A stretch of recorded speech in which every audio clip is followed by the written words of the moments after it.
Hey, this is Corey Lancaster with the Lancaster team of Extra Right Realty, bringing you another episode of About Your Business. And today I want to talk about a form that you should be using when you're writing offers for clients who have not seen the property. It's called the Buyer Hold Harmless Agreement.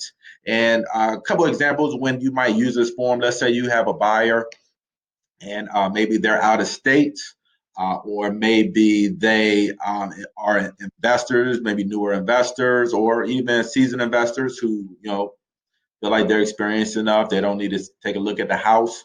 Anytime you write an offer without the buyer actually physically seeing the property, you should have this form. It's not a required form per se, but it's going to keep you and your broker out of trouble because what will happen is you will write an offer and the buyer hasn't seen the property, and then the buyer walks into the property at some point in the transaction, and the property is different than what they expected. Okay, and maybe it's a major issue that could be wrong with the property, and now they're looking at you is why didn't you tell me that this property leaked or it had this foundational crack or something of that nature.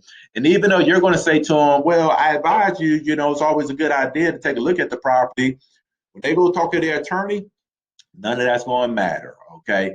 You need to have something in writing that you advise them is a good idea to always view properties and that you're not liable. And that's what this form does. It protects you in those circumstances when the buyer has not seen the property. And then later on, they want to blame you for something that's wrong with the property or they didn't know about the property. Even after you verbally express to them, there's always wise to do so.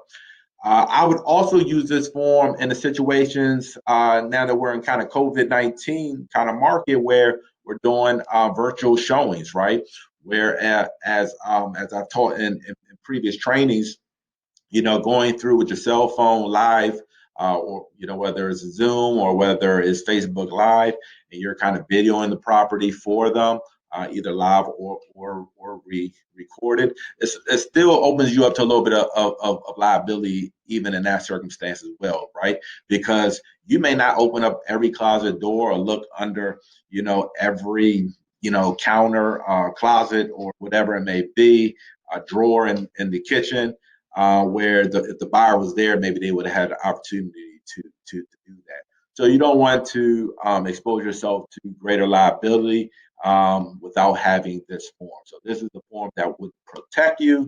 So you want to use it. Hopefully this has been useful. Hopefully this will keep you out of trouble. Thank you for tuning in for another episode of About Your Business.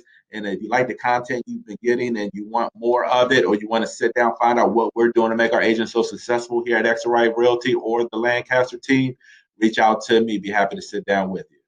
Have a good one now. Make it a great day.